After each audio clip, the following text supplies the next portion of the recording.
Quando lemos um livro ou observamos um fato da vida cotidiana, um fato jornalístico, a gente sempre faz essa observação e, consequentemente, a interpretação desse fato, desse livro, em relação a outros fatos ou a outros livros que lemos ou vivenciamos ao longo da nossa vida. Ou seja, a hermenêutica de um determinado livro ou de um determinado fato é sempre em relação a uma história, a uma memória que temos de um fato que se passou. Se você parar para pensar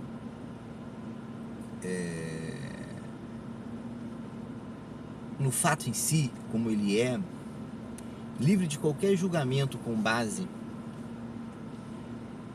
nessa história, nesse passado, nessa memória, você vai estar apenas analisando o fato como ele é. Krishnamurti dizia que uma das maiores demonstrações de refinamento de inteligência é observar sem julgar. Zubiri, filósofo espanhol, dividia a inteligência em dois momentos. Um momento senciente e um momento concipiente. Você, nesse primeiro momento, simplesmente apreenderia o fato ou o que você está observando. E no segundo momento você elaboraria conceitos, julgamentos, simbolizaria o fato através de uma linguagem, de uma determinada forma simbólica e posteriormente racionalizaria o fato. Isso tentando explicar bem grosso modo o pensamento do Zubiri. Mas o fato é que quando eu observo os fatos da vida e eu estou aqui agora vendo as coisas, eu tenho uma tendência em já observar esse fato julgando, racionalizando. Isso tudo com base nessa minha história. Por que eu estou dizendo isso? Todo ser humano tem uma história de conhecimentos, uma carga, que o coloca numa situação em relação à vida. Eu tento sempre considerar dois momentos na vida da pessoa. Um momento em relação ao que ele é, ou no que ele acredita ser, e um segundo momento em relação ao que ele conheceu. Isso constrói para todos os indivíduos uma história ontológica que o posiciona como ser e uma história epistêmica que o posiciona como ser que conhece alguma coisa. E essas duas trajetórias, a ontológica e a epistêmica, culminam numa maneira, num método como essa pessoa vai entender o mundo, vai ver o mundo. E essa história é diferente de pessoa para pessoa.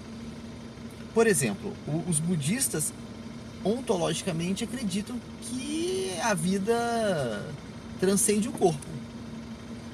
Como os espíritas acreditam que ontologicamente há algo maior que o corpo. Só que epistemicamente os espíritas acreditam que há um indivíduo, um espírito que reencarna. Os budistas não. Epistemicamente eles acreditam em outra coisa. Eles construíram ao longo da história do budismo uma outra maneira de conhecer esse ser que conhece. E por conta disso eles têm métodos de interpretar as coisas da vida de maneira diferente. Um materialista, por exemplo, está ontologicamente posicionado num outro polo em relação a um espiritualista. Mas eles continuam, eles constroem, entre os materialistas, eles constroem epistemicamente caminhos distintos. Eu tentei explicar isso num vídeo passado, eu vou linkar esse vídeo aqui no final, quando eu falo sobre o modo como eu tento estudar e conhecer as coisas. E eu estou tentando avançar um pouquinho nessa reflexão, porque eu sempre sou abordado em relação a ela em alguns meios que convivo e que expresso minha maneira de pensar.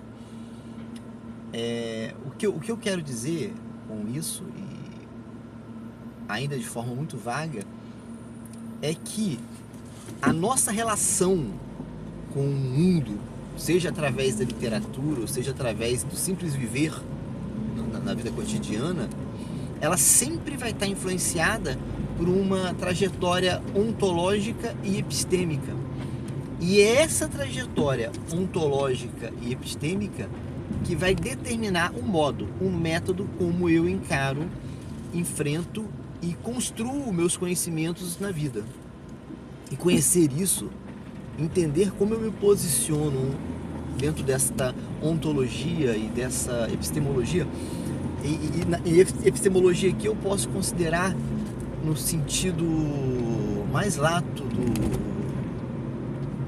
do termo, quase que desdobrando isso numa gnoseologia, que seria uma teoria do conhecimento um pouco mais ampla e não simplesmente em relação ao conhecimento científico, filosófico, mas o conhecimento de modo geral. Quando eu me posiciono e conheço essas minhas possibilidades de trajetória, eu percebo que em muitas discussões que eu tenho com as pessoas, nós estamos tentando discutir pontos comuns, mas a partir de posicionamentos ontológicos e epistemológicos diferentes. E quando eu tenho posicionamentos ontológicos e epistemológicos distintos, eu dificilmente chego a um consenso, a um acordo consensual com as coisas. Mas é possível que se chegue a um entendimento. Quando eu conheço o meu posicionamento ontológico e epistemológico e conheço o posicionamento ontológico e epistemológico do outro, eu consigo chegar a um entendimento, mesmo que não chegamos a um consenso. Nós conseguimos chegar, mesmo que discordando, a um entendimento. Eu entendo o outro.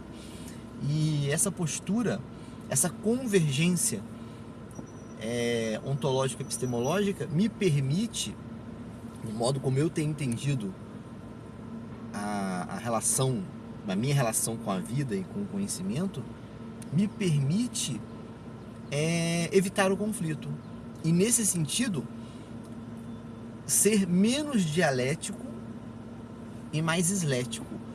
Quando eu digo eslético, eu digo mais conjuntivo, mais integrador. A postura eslética, nesse sentido, me é muito cara e é muito importante na maneira como eu vejo o mundo, porque ela não parte necessariamente do conflito, mas da disjunção, mas de uma conjunção de verdades e de possibilidades de verdade. Então é isso.